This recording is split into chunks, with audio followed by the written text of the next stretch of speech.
The first time I drove Tessa Whitaker home, I had one hand on her steering wheel, her left shoe in my cup holder, and her fingers wrapped around my forearm like she was trying very hard not to admit she needed me. I thought that would be the memorable part. I was wrong. The memorable part happened 26 minutes later when her father opened the front door, looked me up and down like I was a long-awaited package, and shook my hand with both of his. "So, you're him," he said. Finally. Behind me, Tessa whispered, "Oh my God, Dad." And that was the exact moment I realized my quiet little office crush had apparently been less quiet than I thought. My name is Owen Bell. I was 30 years old, and at the time I worked as a project coordinator for a small architecture firm in Portland, Maine. Nothing glamorous. Mostly budgets, permits, client emails, and convincing creative people that deadlines were not a government conspiracy. Tessa was one of our interior designers. She had this way of walking into a conference room with a roll of fabric samples under one arm and making the rest of us look like we'd dressed in the dark during a power outage. She was 28, sharp, funny, and so good at reading a room that I sometimes wondered if she could hear thoughts, which was inconvenient because a lot of mine were about her. I had rules about that.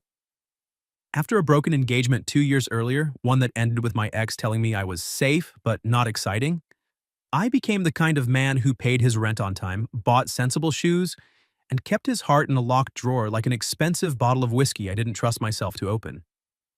Tessa made that difficult. She'd lean over my desk to point at a floor plan and smell faintly like vanilla and black coffee. She'd steal the last cinnamon muffin from the break room, then leave half of it on my keyboard with a sticky note that said, "Don't say I never gave you anything." She remembered things people mentioned once.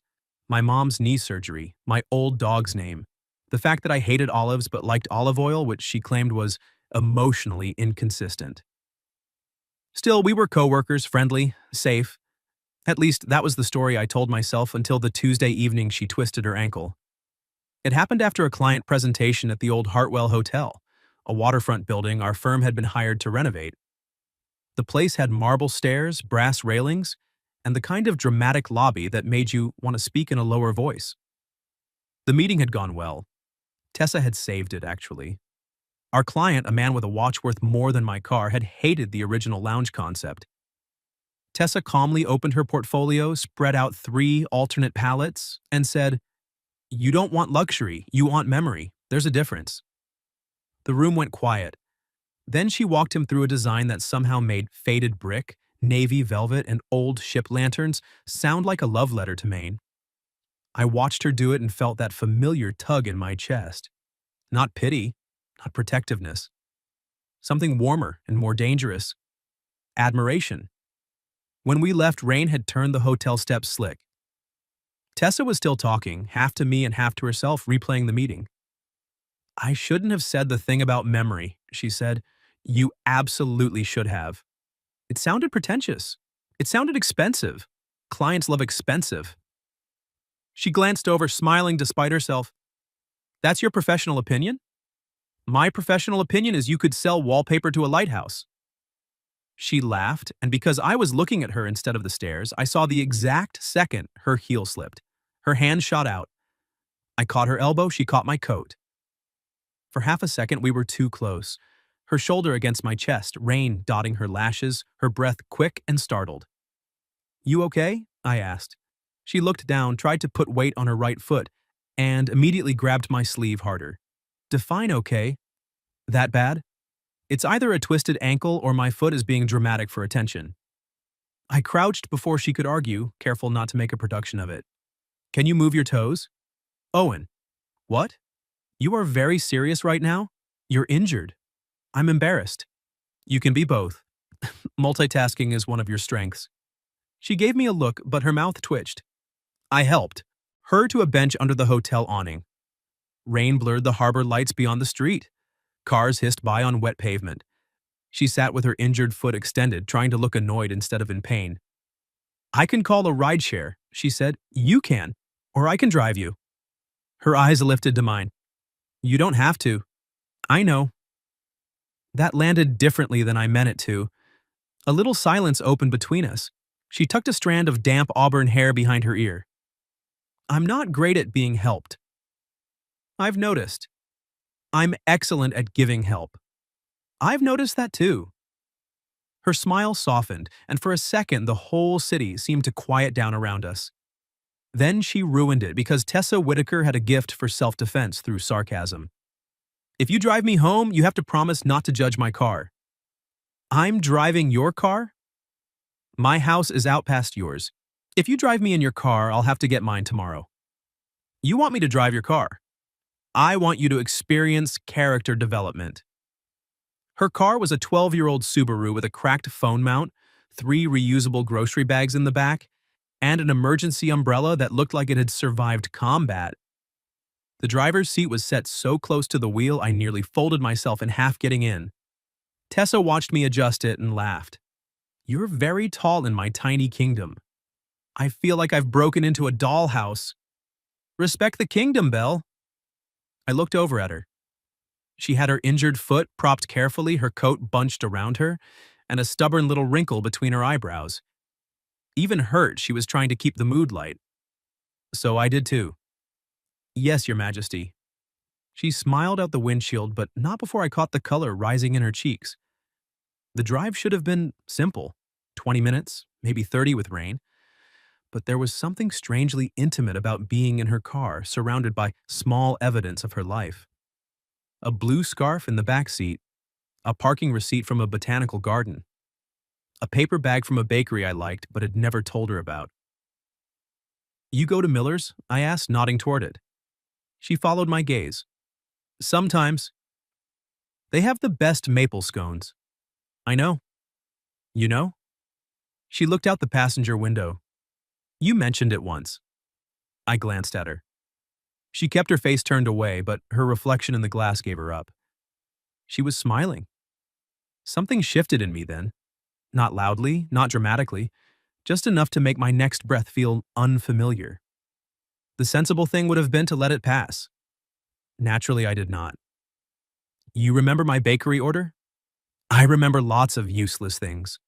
That feels less useless than most of my college degree. She laughed quietly. Then her phone buzzed in her lap. She checked it and made a face. My dad, she said. He worried? He's retired. Worrying is his hobby. She typed with both thumbs, then winced when the car hit a pothole. You should tell him you're hurt, I said. I told him I twisted my ankle. And? Annie replied with 3 exclamation points and a question about whether I had married a doctor yet. Efficient. That man has been trying to marry me off since I turned 25. Last month he suggested his dentist. Good teeth? Excellent teeth. No personality. Tragic. She looked at me sideways. You're enjoying this. A little. Don't. If he's home when we get there, he'll interrogate you. I've handled zoning boards. I can handle one retired dad. Tessa made a sound that was not quite a laugh. What? I asked. Nothing. Tessa. She shifted in the seat, suddenly more interested in the rain on the windshield. He knows who you are. I kept my eyes on the road, but my hands tightened slightly on the wheel. Because we work together? Sure. That was not convincing. He asked about my job. I mentioned people. People? Yes. Do all people get named individually? She turned toward me, her expression caught between amusement and panic. You are awfully curious for a man who claims to be emotionally low maintenance. I have never claimed that. No, you just perform it. That hit closer than I expected. I looked at her then, just for a second. She seemed to realize she'd said something true because her voice softened. Sorry. Don't be. The rest of the drive felt different, not awkward, just charged like a room after lightning. By the time I pulled into the driveway of a modest blue Cape Cod with warm lights in the windows, my pulse was doing something unreasonable. Tessa sat up straighter. Okay, before we go in, 2 things. We're going in? I can't hop up the porch steps alone, and if my dad sees you abandon me in the driveway, he'll assume you were raised by wolves. Fair. Second, he is enthusiastic. About dentists? About me not being alone forever. I turned off the engine and looked at her. Rain tapped gently against the roof. Her face was soft in the dashboard light. her eyes more vulnerable than I'd ever seen them at work. "You're not alone forever," I said. The words came out quieter than I intended. She looked at me for a long moment. "No," she said. "I guess not tonight." I got out before I could say something that would make Monday's staff meeting impossible. I came around, opened her door, and offered both hands. She took them. Her fingers were cold from the rain, but her grip was steady. When she stood, she swayed into me. I held her by the waist for half a second, just long enough to feel the shape of her breath, just long enough for both of us to notice that neither of us moved away quickly. "You okay?" I asked again, uselessly. Her eyes flicked to my mouth, then back up. "I'm getting there," she said. That sentence stayed with me all the way to the porch. I had one arm around her back, hers looped over my shoulders. We moved slowly, step by careful step. By the time we reached the door, she was laughing under her breath. "What?" I asked. "You smell like cedar. My soap has aspirations. I like it."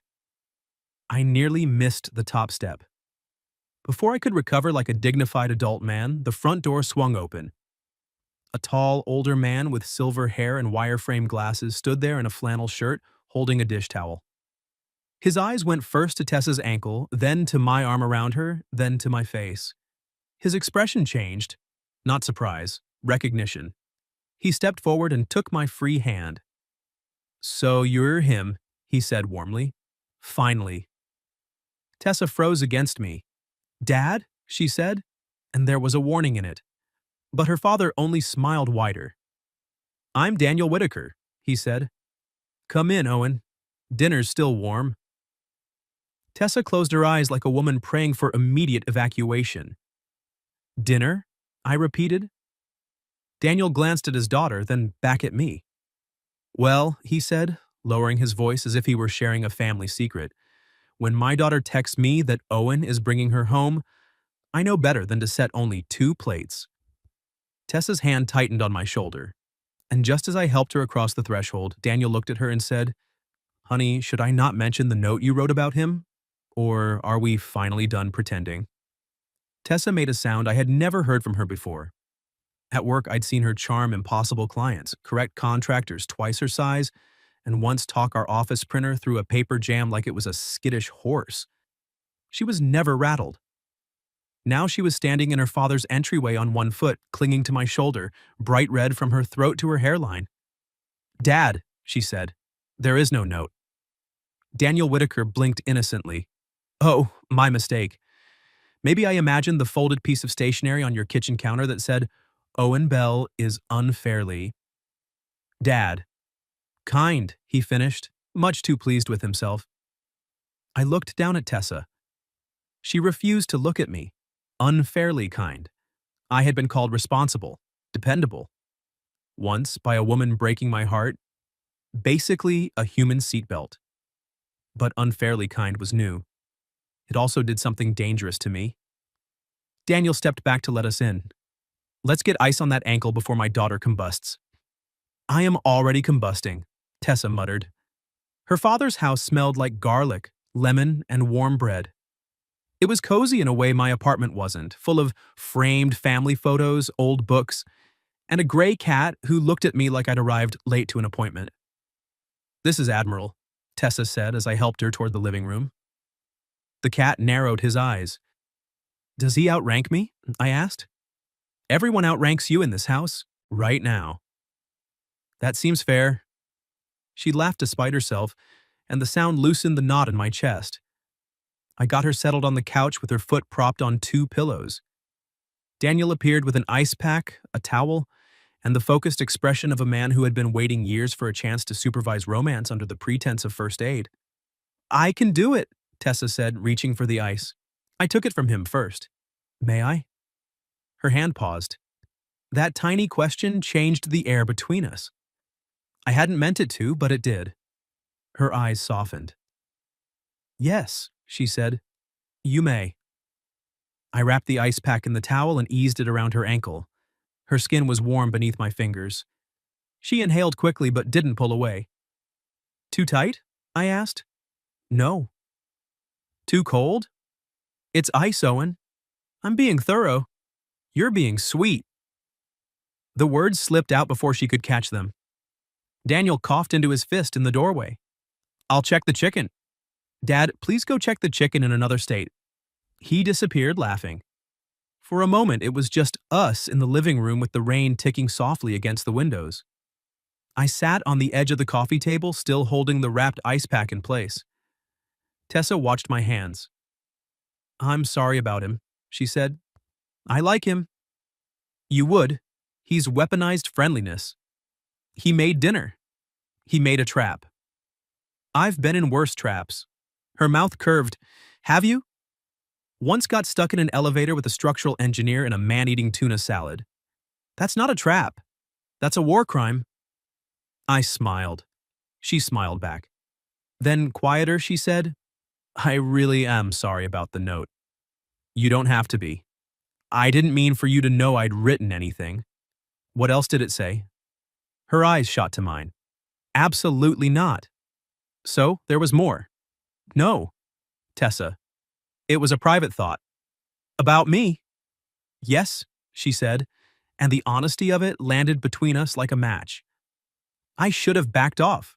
Work, boundaries, Monday meetings, all the sensible reasons lined up in my head like nervous accountants. Instead, I set the ice pack gently in her hand so she could hold it.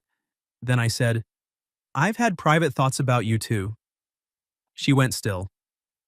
From the kitchen came the clink of a pan. The cat jumped onto the armchair and pretended not to listen. Tessa's voice was careful. What kind of thoughts? The kind I told myself not to have. Her fingers tightened around the towel. I looked at her then, really looked. Not as a coworker across a conference table, not as a friend who shared muffins and inside jokes, as a woman I wanted. Her lips parted slightly. Owen, she said, barely above a whisper. I know. I let out a short breath. I know the reasons this is complicated. Do you? We work together. That's one. I'm bad at pretending I don't care. That's another. I laughed softly, but she didn't. She was watching me with something open and searching. What's the third? I asked. She swallowed. I'm afraid I made you up. That stripped every clever answer right out of me. What do you mean? She looked toward the kitchen, then back at me. After my mom died, Dad and I got very good at saying we were fine. I got good at being useful, competent, the person who doesn't need too much. I knew that version of her. I saw it every day. I'd admired it without realizing how heavy it might be. And then you showed up, she said, holding doors, remembering deadlines, bringing me coffee when I hadn't asked, acting like being steady was just normal. I kept thinking no one is actually like that. I must be inventing half of him. My throat tightened. Tessa. She looked embarrassed now, but she didn't retreat. So, yes, I wrote a note. Because sometimes I need to put thoughts somewhere before they eat me alive. It wasn't meant to become a family announcement. I reached for her hand slowly, giving her time to pull away. She didn't. Her fingers slid into mine. I had touched her twice that night because she was hurt. This was different. This was choice. I'm not half-invented, I said. I'm just quieter than is probably healthy. A small laugh escaped her, watery at the edges. I like quiet, she said. I like being the person you call. I didn't call you. You volunteered. I like being the person you let volunteer. Her thumb moved against mine once, almost absent-mindedly, and it made my heart kick hard enough to embarrass me. Daniel chose that exact moment to lean around the doorway. Dinner in 5. Owen, do you eat asparagus? Tessa closed her eyes. Bye. Please say no, so this ends. I eat asparagus, I said. Traitor, she whispered. Daniel beamed. Wonderful. Dinner was not a trap. It was worse. It was nice. Daniel made roast chicken with lemon, potatoes crisp at the edges, and asparagus I praised because I had apparently chosen a side. Tessa sat beside me at the old oak table, her injured foot propped on a spare chair, our knees occasionally brushing beneath the table. Each time it happened, she glanced at me. Each time neither of us moved away first. Daniel told stories about Tessa as a child. Tessa threatened to replace his coffee with decaf. Admiral stationed himself under my chair and accepted tribute in the form of chicken. It felt absurdly like belonging. At one point, Tessa reached for the salt and winced. I passed it to her before she asked. She looked at me and said, "See? Unfair." I smiled. "I'm trying to be fair." "You're failing." "Good." Her cheeks went pink again, but this time she didn't look away. After dinner, Daniel insisted on doing the dishes alone. "Doctor's orders," he said, though no doctor had been consulted. Tessa and I ended up back in the living room, the lights low, rain softening the windows. I helped her settle onto the couch again, and when I started to move to the armchair, she caught my sleeve. "Don't sit over there." It was not dramatic, not coy, just honest.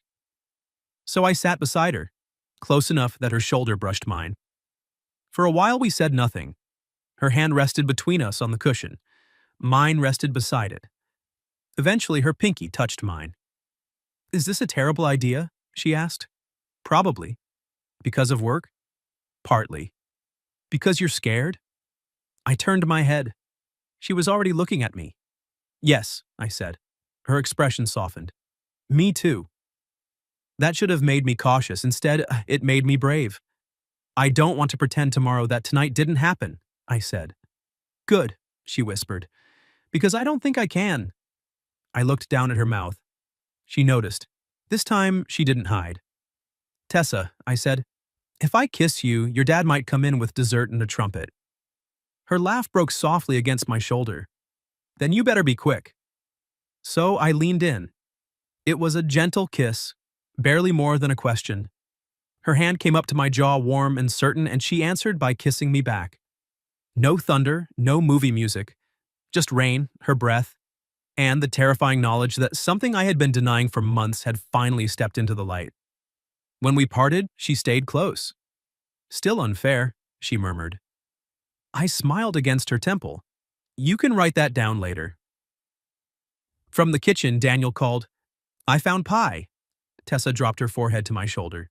"We can never tell him." "He already knows." "Yes," she said, sliding her fingers through mine again. "But let's make him suffer for details." By Monday morning, Tessa's kiss had become a problem. Not because I regretted it, because I remembered it too well. I remembered the soft catch of her breath, the way her fingers had rested at my jaw like she was both asking and answering, the way she'd smiled afterward, forehead against my shoulder, while her father loudly pretended not to hover in the kitchen with pie. I had driven home that night with the taste of apple cinnamon on my tongue and my heart acting like it had been given caffeine and a second chance. Then came Sunday. Sunday was texting. It started practical. "Tessa, ankle is purple, very fashionable." "Me? Does it match your throw pillows?" "Tessa, nothing matches my throw pillows, that's the point." Then it became less practical. "Me, how's Admiral?" "Tessa, disappointed you left." "He sat by the door for 10 minutes. Me, I made an impression." "Tessa, don't get smug. He also loves rubber bands." Then, at 9:42 p.m., it became dangerous. "Tessa, I keep thinking about the couch. I stared at my phone so long the screen dimmed." Me too." 3 dots appeared, vanished, appeared again. "Tessa, I don't want Monday to make us cowards." That was Tessa. One clean sentence, straight through the ribs. Me. "It won't. I meant it when I typed it." Then Monday arrived wearing fluorescent lights and HR policies. At 8:17, I walked into the office holding 2 coffees from Miller's Bakery and found Tessa already at her desk. One ankle wrapped, one flat shoe on, looking like every soft thing from Saturday night had been locked behind professional eyeliner. She looked up. Our eyes met. For one horrifying second, I forgot how to be normal in public. Then she smiled. Not the office smile, not the client smile, the couch smile. I nearly spilled both coffees. "Morning, Belle," she said. "Tessa." Her gaze dropped to the paper cups. "Is one of those an apology?" "For what?" "For making me think about you all Sunday." I froze. She took the cup from my hand and lifted one eyebrow. Relax, everyone's in the kitchen. I exhaled. You enjoy danger. I enjoy your face when you panic. I don't panic. You do internally, it's very organized. I laughed, and just like that, the fear loosened. I leaned a hip against her desk. How's the ankle? Better, still dramatic. Did you ice it? Yes. Elevate? Yes. Stay off it? She took a sip of coffee instead of answering. Tessa. I had laundry. You were supposed to rest. I was supposed to have clean underwear. That is a compelling counterargument. Her eyes sparkled over the lid of her cup. See, this is why I keep you around. Keep you around. I was still absorbing that when our senior architect Vivian swept past with a stack of folders. Owen, conference room in 10. Tessa, if you're mobile enough, the Hartwell revised boards need your blessing. Tessa straightened. I'm mobile enough. The moment Vivian disappeared, I said, You are not carrying boards. I can carry boards. You can carry one pencil and your coffee. Bossy. Accurate, she tilted her head. Careful, you're starting to sound invested. I looked at her across the small space between us. I am invested. The teasing left her face. For a beat, the office noise faded. The printer, the phone, someone laughing near the kitchenette. She held her coffee with both hands like she needed something to do. Okay, she said softly. I'm okay. Okay, I liked hearing that. I wanted to touch her. Her hand, her cheek, the strand of hair caught near her collar.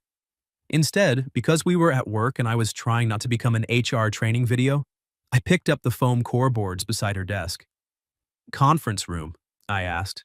Her smile returned, warmer now. Yes, please. The day became a careful dance. Not sneaking, not exactly. More like learning a new language in a place where everyone else still spoke the old one.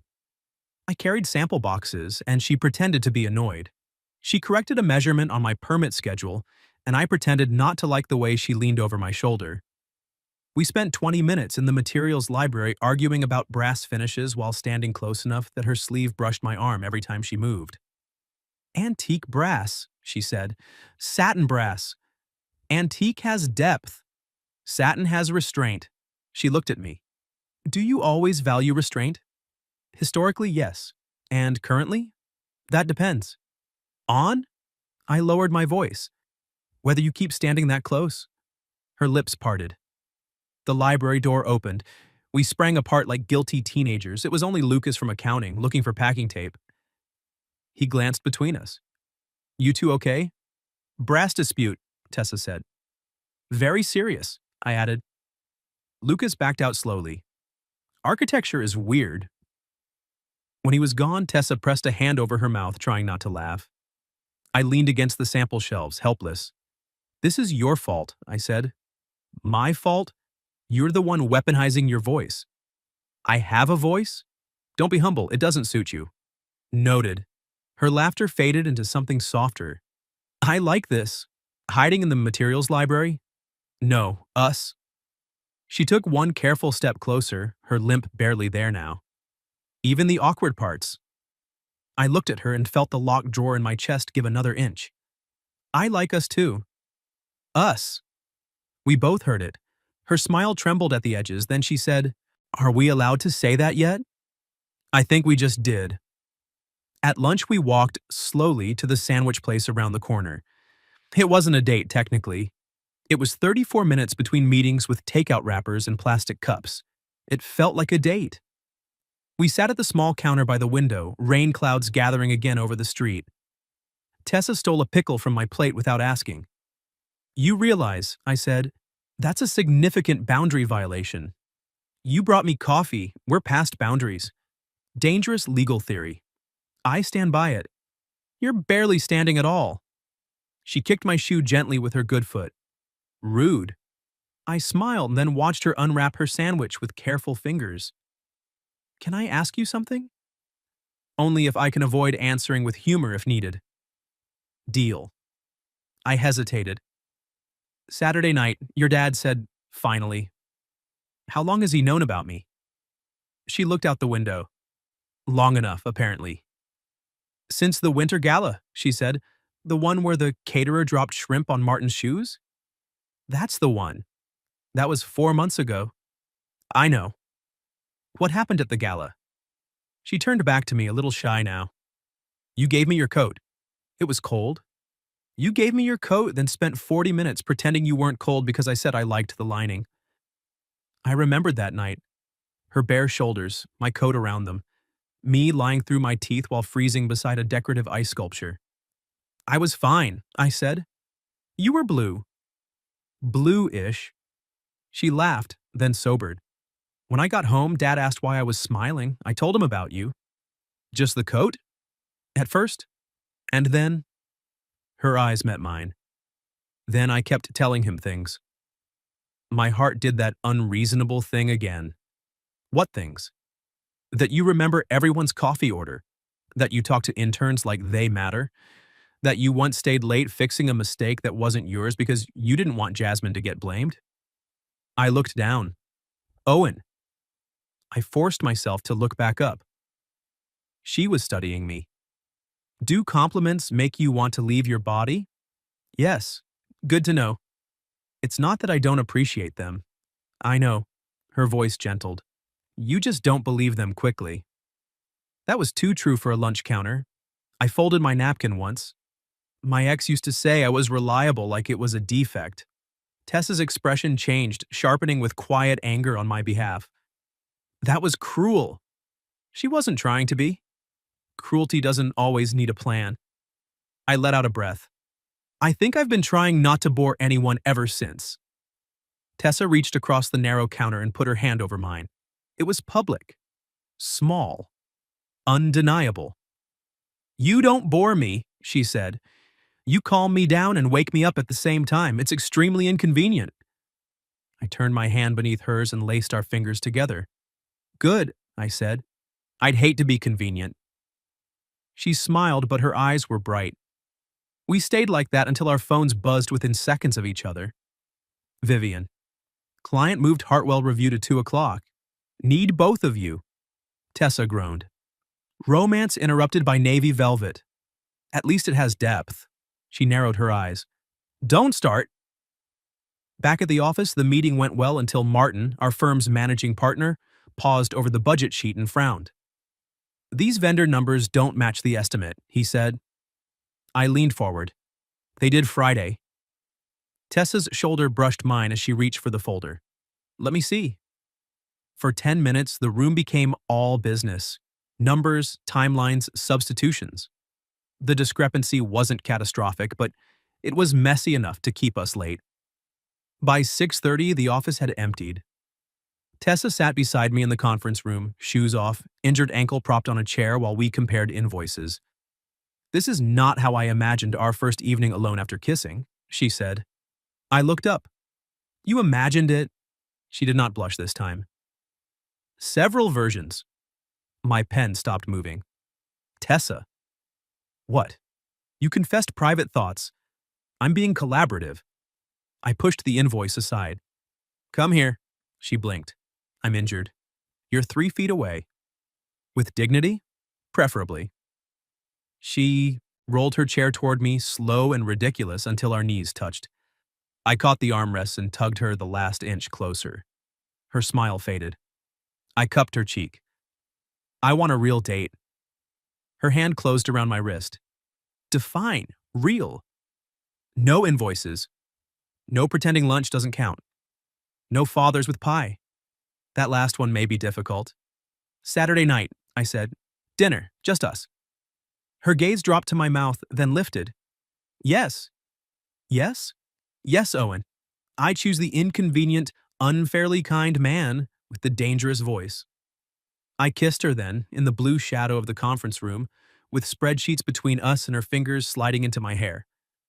This kiss was not a question. When we broke apart, she rested her forehead against mine. We should finish the invoices. We should. Neither of us moved. Then her phone lit up on the table. A text from Daniel appeared. Daniel. If Owen is working late too, remind him leftovers exist. Tessa groaned. I smiled. He ships us. He captains the ship. I picked up my pen, still grinning.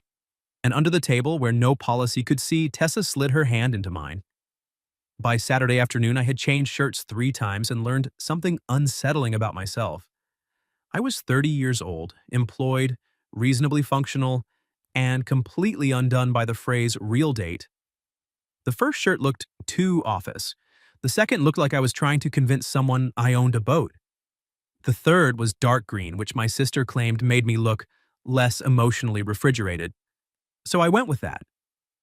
At 6:15, I parked outside Tessa's blue Cape Cod holding a small bouquet of tulips and feeling like I had somehow skipped backward to 17. Daniel opened the door before I knocked. He looked at the tulips, then at me, then over his shoulder. "Tessa," he called. "He brought flowers. You owe me $5. From somewhere inside, Tessa yelled, "I said he might bring flowers. You said he'd be too practical." I said he'd bring something practical and romantic, like a tire gauge with a ribbon. Daniel nodded at me solemnly. I would have respected that. I considered jumper cables, I said. His grin widened. "Come in, son." Son. The word hit me square in the chest. I stepped inside and then Tessa appeared at the top of the short hallway and every clever thing in my head fell over. She wore a deep blue dress with tiny buttons down the front, soft sleeves, and ankle boots that looked supportive enough to satisfy me and pretty enough to satisfy her. Her hair was down. Her mouth curved when she saw the flowers. "Hi," she said. It was ridiculous that one word could make me forget my own name. "Hi." Daniel looked between us and sighed happily. "I'll get a vase." "Dad," Tessa said, warning. "What?" Flowers need water. Romance needs witnesses." "It absolutely does not." He vanished toward the kitchen. I held out the tulips. "These are not practical." "No," she said, taking them. "They're very unfair." "You keep using that word. You keep earning it." Her fingers brushed mine around the stems. Instead of letting go right away, she hooked one finger around mine and tugged me a step closer. "Also," she said softly, "green was the right choice." I looked down at my shirt, then back at her. My sister will be unbearable. Tell her she has excellent taste. I won't survive that. Tessa smiled, and then, before Daniel could return with commentary, she lifted onto her toes and kissed me. Not long, not dramatic. Just enough to say, "I'm happy you're here." Just enough to make me want to stay. Dinner was at a small place near the harbor where the tables were close, the candles were real, and the menu used words like reduction without apology. Tessa claimed the seat facing the windows. "So I can watch the water," she said. "You mean so you can watch me try to pronounce the specials?" "That too." Her ankle was better, though she still moved carefully. I tried very hard not to fuss. I failed exactly twice. The second time, when I asked if she wanted the chair with more legroom, she leaned across the table. "Owen." "Yes?" "I like that you care, I do. But if you treat me like antique glass all night, I'm going to stab you with a tiny fork." I sat back. Clear feedback. "I'm not fragile." "I know. Do you?" I looked at her in the candlelight. The question beneath the question was not about her ankle. "I know you're strong," I said. "I'm trying to learn that caring for you doesn't mean hovering." Her face softened. "Good answer. I prepared several." "Of course you did." The waiter came. We ordered scallops, steak, roasted carrots, and one dessert to split later because Tessa said sharing dessert was either romantic or a test of character. Over dinner, we talked about everything except work for almost an hour. Her mother, Elise, had been a librarian who labeled leftovers and cried at documentaries about birds. My father had taught high school history and still sent me articles about Roman roads. Tessa had once wanted to design theater sets. I admitted I played piano badly, but earnestly. "Badly how?" she asked. "Confidently wrong. That's my favorite genre." I told her about my broken engagement because it felt dishonest not to. I kept it brief, but Tessa listened like she had all the time in the world. "When she left," I said, turning my water glass in my hands, "I think I decided wanting too much made me easy to disappoint. So I became very reasonable." Tessa rested her chin on her hand. "Reasonable looks lonely on you." I swallowed. She reached across the table, palm up. I took her hand. There, in a crowded restaurant with silverware chiming and strangers laughing around us, she threaded her fingers through mine like it was the most natural thing in the world. I don't need you to be exciting instead of steady, she said. I want the steady man. I also want the man who kissed me in a conference room like he forgot there were invoices on the table. Heat climbed my neck. I did forget. I know. Her thumb stroked mine. It was excellent. I laughed, low and helpless. After dinner, we walked slowly along the harbor. The air smelled like salt and rain coming later. Tessa's hand found mine before we reached the first street lamp. I didn't ask if she was cold. I put my arm around her shoulders and she leaned into me like she'd been planning to. Better, she murmured. Not hovering? This is acceptable hovering.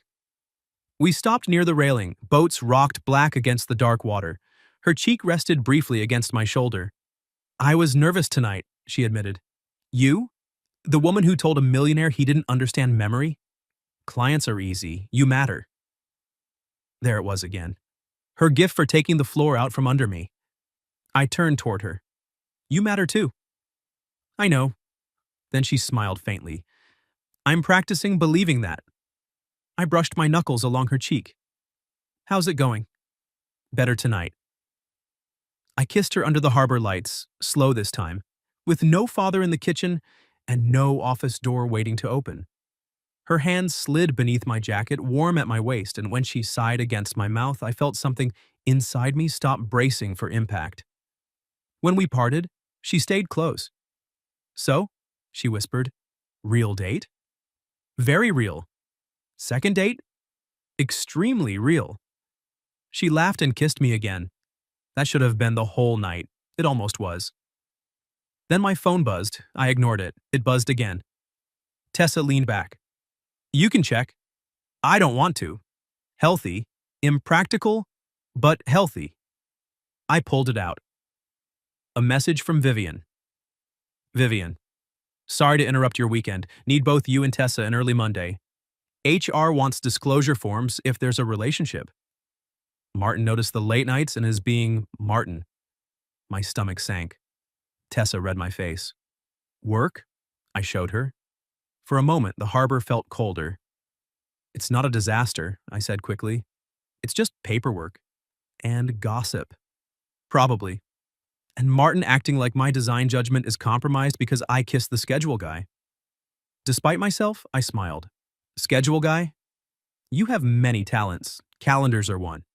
Tessa. She blew out a breath and looked toward the water. I don't want to become a problem you have to manage. You're not. At work, women become stories faster than men do. I had no easy answer, which meant I owed her an honest one. You're right, I said. So we handle it carefully. We disclose. We set boundaries. And if anyone implies your work is anything less than yours, we'll... She lifted an eyebrow. I stopped. Respectfully challenged the premise in a meeting-appropriate tone. That was almost romantic. I was going to say something less meeting-appropriate. I know. She squeezed my hand. I liked that part too. I stepped in front of her so she had to look at me. Listen, I don't want this only if it's easy. Her eyes searched mine. I want Saturday nights, I said, and Monday mornings, and figuring out the awkward parts without letting them scare us into pretending. Her mouth softened. That sounded dangerously close to a speech. I can make it worse. Please do. I choose you, I said. Not because you twisted your ankle, not because your dad fed me pie, not because we're convenient. You. Complicated work forms and terrifying cat included. Her eyes turned bright, but her smile held. Admiral is not terrifying. He judged my shoes. He judges everyone's shoes. Tessa. She lifted our joined hands and kissed my knuckles. I choose you too, Owen Bell, even when you get noble and procedural. I laughed and she stepped into me, wrapping both arms around my waist. We stood there a long time, holding each other beside the dark water. Only after I drove her home did the next complication arrive. Daniel was on the porch with 2 mugs of tea, pretending he had not been waiting. Well? He asked. Tessa kissed my cheek before answering. He's still him, Daniel smiled at me over her head. Good. Then Tessa's phone rang. She glanced at the screen and went still. I saw only the name before she turned it slightly away. Graham, her ex. Her thumb hovered over decline, but her face had changed. Not longing, not fear exactly. Something unfinished. I waited. Tessa looked up at me, then took my hand again where her father could see. I'm not answering, she said. And she didn't. Graham called 3 more times that night. Tessa declined every one. Daniel, to his credit, did not ask questions. He only handed her tea, kissed her forehead, and disappeared inside with the wisdom of a man who knew when not to parent out loud. I stayed on the porch with her. The rain had stopped, leaving the steps glossy and dark. Tessa stood beside me in her blue dress, my jacket around her shoulders, her phone silent at last in her hand. You don't have to explain, I said. I know. She looked at me. But I want to. That mattered, more than if she'd never gotten the call at all. We sat on the porch swing, she tucked one leg beneath her, careful with her ankle, and I rested my arm along the back of the swing. Not touching her. Just there. She noticed. After a moment, she leaned into my side. Graham and I dated for almost 2 years, she said. It ended 8 months ago. He wasn't awful. Not in some dramatic, villainous way. He just made everything feel negotiable, my time, my boundaries, my work. If I was upset, I had to present evidence. I was quiet. He called last month, she continued. Then again last week. I didn't answer either time. Tonight just felt badly timed. She laughed once. Aggressively timed. Do you want to call him back? No. She turned her face toward me, and I need you to believe that without me having to prove it. There was the bruise he'd left. Not heartbreak exactly. The exhaustion of being cross-examined. So I did the only thing worth doing. I believe you. Her shoulders lowered as if she'd been carrying a bag she finally set down. That easy, she whispered. That easy? She stared at me for a long second, then put her hand over my heart. You make me feel like I don't have to argue my way into being trusted. I covered her hand with mine. You don't. She kissed me then, right there on the porch swing, soft and sure and a little sad around the edges. I kissed her back with everything I didn't know how to say yet, that I wanted to be different from the people who had made her feel like love was a courtroom, that I wanted to learn her without trying to own her, that choosing her meant trusting her choices too. When she pulled away, she smiled faintly. My dad is absolutely watching through the blinds. Which window? Kitchen. I glanced over, a curtain twitched. Subtle, I said. He thinks he is. On Monday morning, we walked into the office together, not hand in hand. We weren't reckless, but not apart either. HR gave us disclosure forms in a beige folder that looked designed to drain romance from the human soul. We filled them out honestly. We confirmed I didn't supervise Tessa, she didn't report to me, and neither of us would participate in reviews affecting the other's compensation. Martin stood in the doorway afterward wearing his managing partner face. I trust this won't affect the Hartwell project, he said. Tessa smiled with all her teeth. My ability to select velvet remains intact. I coughed into my coffee. Martin looked at me. Owen. The schedule is also unaffected by velvet, I said. Vivian, passing behind him, muttered, Shame. It might improve morale. That could have been the end of it. But gossip is a weather system in any office. It moved through the kitchen by noon. By 3, Lucas from accounting asked if this meant he should stop interrupting brass disputes. Yes, Tessa said. No, I said at the same time. She looked at me. You want him interrupting? I want plausible deniability. You kissed me in a conference room. I said plausible, not strong. For 2 weeks it was awkward. Then it wasn't. We learned. At work we were careful, professional, occasionally terrible at not smiling. Outside work we became something neither of us had expected to find in our late 20s and early 30s. Easy but not shallow. Steady but not dull. Graham called once more. This time Tessa answered while I was in her kitchen helping Daniel argue with a stubborn jar of pickles. She stepped into the hall. Her voice stayed calm. No, I'm not available to talk through the past again, she said. I hope you're well. Please don't call me anymore. A pause, then firmer, because I said no. When she came back, her face was pale but clear. I didn't ask for details. I opened my arms. She walked straight into them. Daniel, holding the defeated pickle jar, sniffed loudly and said, I'm emotionally unavailable for the next 10 seconds. Tessa laughed against my chest. By the following spring, the Hartwell Hotel opened. The lounge looked exactly like Tessa had promised. Navy velvet, old brick, ship lanterns glowing warm against the walls. Luxury, yes, but memory too.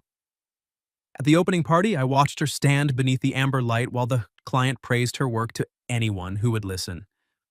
She found me across the room and raised one eyebrow, as if to say, well. I lifted my glass. Unfair, I mouthed. She grinned. Later, when the speeches were over and the crowd had thinned, we slipped out to the hotel steps where she had twisted her ankle months earlier. The marble was dry this time. Tessa looked down at the spot and shook her head. Hard to believe this stair tried to ruin my life. Interesting interpretation. It injured me. It introduced you to my driving. It exposed me to my father's matchmaking. It got you dinner. It got me you, she said. The harbor wind moved through her hair. For a second, I could see every version of us at once. Her hand gripping my forearm in the rain, Daniel opening the door, the porch swing, the HR forms, the quiet mornings with coffee, the loud dinners with her father, Admiral eventually deciding my shoes were acceptable. I took her hand. You got me before the stair, I said. I was just slow. Very slow.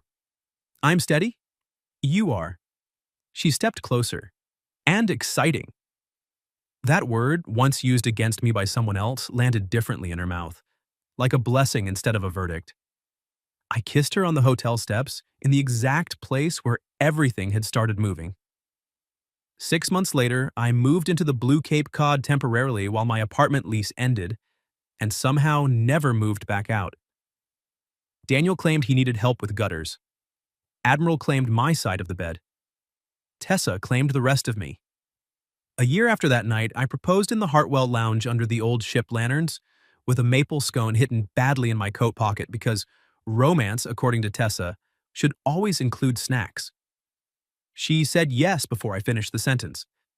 Daniel cried. Vivian pretended not to. Lucas asked if the engagement affected brass disputes. And Tessa, my unfairly kind, inconvenient, brilliant Tessa, slipped the ring onto her finger and whispered, finally. Sometimes love doesn't arrive as thunder.